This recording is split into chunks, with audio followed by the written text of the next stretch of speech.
Hey guys, welcome back to the channel. Last வீடியோவில் get API integration பற்றி பார்த்துருப்போம். ஒரு ஏபிஐ எண்ட் பாயிண்ட்டை வெறும் கெட் ரெக்வஸ்ட் மட்டும் யூஸ் பண்ணி எப்படி இன்டகிரேட் பண்ணலாம்னு பார்த்துருப்போம். அதில் நமக்கு வந்து இந்த ஏபிஐ யூஸ் பண்ணியிருப்போம். ரெஸ்ட் ஏபிஐ example.com அப்படின்ற இந்த வெப்சைட்லேருந்து வர டம்மி ஏபிஐயை கெட்டில் வச்சு யூஸ் பண்ணியிருப்போம். அதில் வந்து நமக்கு லாஸ்ட்டாக எண்ட் ஆஃப் த வீடியோ நமக்கு இந்த மாதிரி ஒரு ரெஸ்பான்ஸ் வந்திருக்கும். ஓகே, இப்போ வந்து இது நமக்கு தேவையில்லை தானே, நமக்கு இவ்வளோ டேட்டா காமிக்கணும்னு இங்கே அவசியம் இல்லை. நமக்கு என்ன டேட்டா தேவையோ அதை மட்டும் தான் காமிக்கணும். இங்கே பாருங்கள், நமக்கு வந்து எம்ப்ளாயி நேம் இருக்குது, ஐடி இருக்குது, எம்ப்ளாயி சேலரி, எம்ப்ளாயி ஏஜ் அப்படின்னு சொல்லிட்டு ப்ரொஃபைல் இமேஜ் வரைக்கும் கூட இருக்குது. எத்தனை இருக்குது, நம்ம எல்லா டேட்டாவையும் நம்ம காமிக்கணும்னு கிடையாது. இதை வந்து ஒரு ஃபார்மேட்டில் நம்ம காமிக்கணும் அண்ட் நமக்கு தேவையான டேட்டா மட்டும் தான் காமிக்கணும்.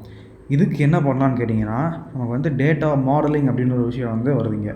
மேபி மற்றவங்க வேறு நேம் சொல்லலாம், நான் இது டேட்டா மாடலிங் அப்படின்ற நேமில் நான் அண்டர்ஸ்டாண்ட் பண்ணியிருக்கேன். இப்போ ஒன்றும் இல்லை, இந்த டேட்டாவை நம்ம ஃபுல்லாக காப்பி பண்ணிவிட்டு இதை வந்து டேட்டா மாடலாக மாற்றணும். அதுக்கு நான் என்ன பண்ணுறேன், ஜஸ்ட் இந்த எண்ட் பாயிண்ட்டை ப்ரௌசரில் ஓப்பன் பண்ணிக்கிறேன்.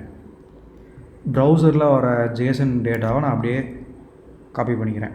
காப்பி பண்ணிவிட்டு Jason place holder Jason place holder பாருங்கள், json2 டாட் அப்படின்னு ஒரு சர்ச் பண்ணுறோம் நம்ம கூகுளில்.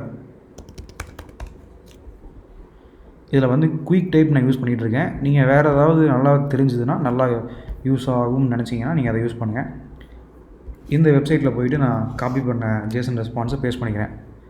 பேஸ்ட் பண்ணிவிட்டு இங்கே ஒரு நேம் கேட்குது, நேம் வைக்கிறேன். நேம் என்ன வைக்கிறேன்னா EMPLOE எம்ப்ளாயின்னு வைக்கிறேன். வச்சுட்டு இங்கெல்லாம் செக் பண்ணிக்கங்க. இதுதான் நமக்கு வர்ற கிளாஸு. இதை நம்ம காப்பி பண்ணுற மாதிரி இருக்கும், அதனால் இங்கே செக் பண்ணிக்கங்க.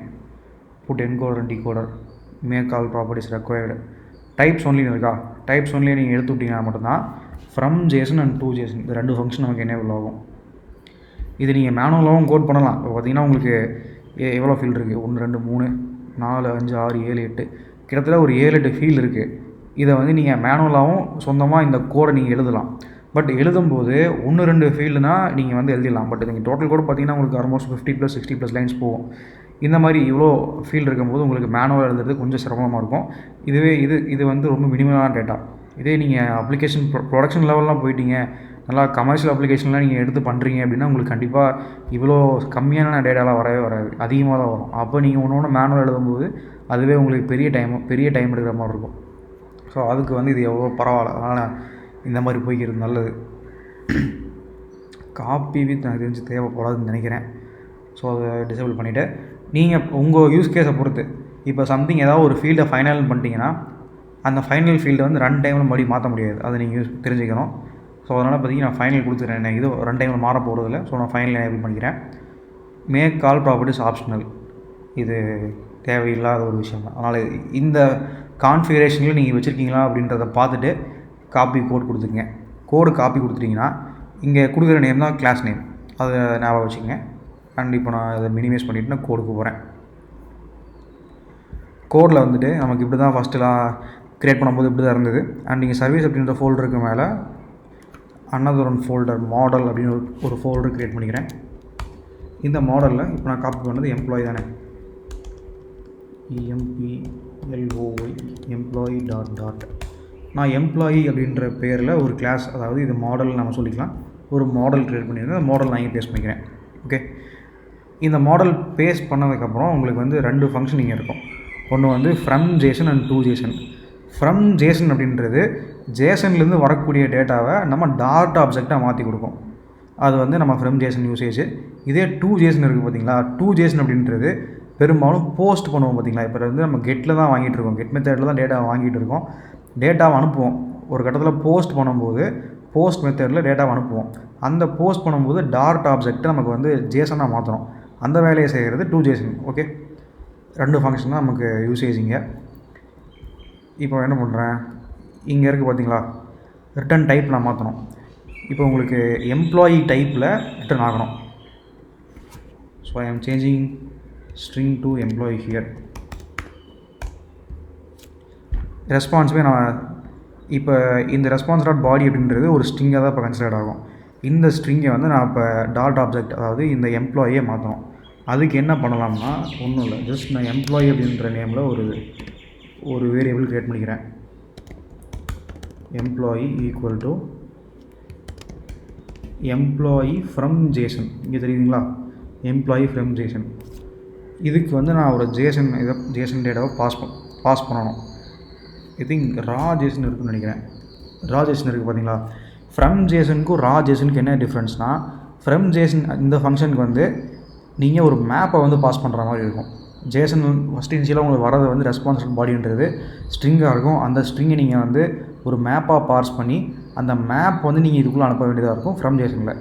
இதுவே ஃப்ரம் ரா ஜேசன் அப்படின்னா நீங்கள் வந்து அதுக்கு கொஞ்சம் ஸ்ட்ரிங் அனுப்பினா மட்டும் போதும். ஸ்ட்ரிங்கை வந்து நீங்கள் பேராமீட்டரை பாஸ் பண்ணால் மட்டும் போதும். இங்கே வந்து நான் ஃப்ரம் ரா ஜேசன் சூஸ் பண்ணிக்கிறேன். ஃப்ரம் ரா ஜேசன் இதுக்கு கொடுக்கக்கூடிய டேட்டா வந்து ரெஸ்பான்ஸ் பாடியில் இருக்குது. நமக்கு ஒரு ரெஸ்பான்ஸ் அதுக்கான பாடி, ரெஸ்பான்ஸ் தான் இதுக்கான டேட்டா. ஓகே, இப்போது இந்த வேரியபிளில் நமக்கு எம்ப்ளாயி டைப்பில் இந்த டேட்டா நமக்கு பார்ஸ் ஆகிட்டு இங்கே ஸ்டோர் ஆகிரும். இப்போ நான் இங்கே ஸ்டோர் ஆகிற டேட்டாவை ரிட்டர்ன் பண்ண போகிறேன். Return employee, that's all. இங்கே வேலை முடிஞ்சுது. அண்ட் இதை நான் மெயினில் போய் பார்க்குறேன். இப்போ எனக்கு பார்த்தீங்கன்னா இங்கே ஸ்ட்ரிங்கை தானே கொடுத்துருக்கோம், இதை டெலிட் பண்ணிடலாம். இங்கே தான் நீங்கள் ஒரு விஷயம் பார்க்கணும். இப்போ டேட்டான்றது வந்து ஃபஸ்ட் நமக்கு ஸ்ட்ரிங்காக இருந்தது, இப்போ ஆனால் எம்ப்ளாயியாக இருக்குது. ஸோ இப்போ எம்ப்ளாயி இருக்கிற காரணத்தினால இங்கே வந்து இங்கே நான் என்ன யூஸ் பண்ணிக்கிறேன்னா நல் செக், இது நல்ல வேர் ஆப்ரேட்டர்னு சொல்லுவாங்க. நல்ல வேர் ஆப்ரேட்டர் டாட் என்ன வருது இங்கே எம்ப்ளாயி நேம் இருக்குது, எம்ப்ளாயி சேலரி இருக்குது. நான் எம்ப்ளாயி நேம் கொடுக்குறேன். டேட்டா அப்படின்னு ஒரு ஒன் மோர் ஆட்ரிபியூட்.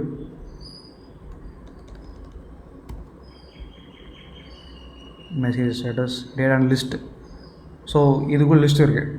லிஸ்ட் நான் எக்ஸாம்பிளுக்கு ஒரே ஒரு எம்ப்ளாயி கொடுத்துக்கிறேன். ஃபஸ்ட்டு இருக்க எம்ப்ளாயி இந்த நல்லா பார்த்துக்கங்க. இந்த ஸ்டேட்டஸ் இதெல்லாமே வந்து லிஸ்ட்டுக்கு வெளியே இருக்கிறது. இங்கே இருக்குது பார்த்தீங்களா, இது வந்து இங்கே லிஸ்ட்டு ஸ்டார்ட் ஆகுது. ஸோ லிஸ்ட் ஆஃப் எம்ப்ளாயி நமக்கு வரும். நான் அதனால் ஜீரோத் இண்டெக்ஸில் இருக்கக்கூடிய நான் எம்ப்ளாயி எடுத்துக்கிறேன். Dot employee name. இப்போ நான் சேவ் பண்ணிவிட்டு ரன் பண்ணுறேன். இப்போ உங்களுக்கு ஃபஸ்ட் நல் வரும். ஏன் நல் வருதுன்னா, இப்போ நமக்கு இங்கே ஃபங்க்ஷன் எழுதியிருக்கோமா, கெட் டேட்டா ஃப்ரம் ஏபிஐ, இது இன்டர்நெட்லேருந்து வாங்கும். அந்த வாங்குகிற பிட்வீன் டைமில் நமக்கு வந்து 1 or 2 செகண்ட் டிலே இருக்கும். அந்த ஏசிங்க்கு வந்து இந்த ஃபங்க்ஷன் கவர் பண்ணிடும். பட் இங்கே நமக்கு ஏசிங் கவர் பண்ணுறதுக்கு எந்த விதமான அந்த கேப்பை கவர் பண்ணுறதுக்கு எந்த கண்டிஷனும் நம்ம எழுதலை. ஸோ வந்துட்டு உங்களுக்கு இந்த நல் ஃபஸ்ட்டு உங்களுக்கு அன்எக்ஸ்பெக்டட் நல் வேல்யூன்னு சொல்லிட்டு அந்த எரர் வரும். அதை நம்ம ஃபிக்ஸ் பண்ணுறதுக்கு அதுவும் இப்போயே பார்த்துடலாம். இப்போ ஃபஸ்ட்டு உங்களுக்கு பார்க்கும்போது எம்ப்ளாயி நேம் வந்துருச்சு.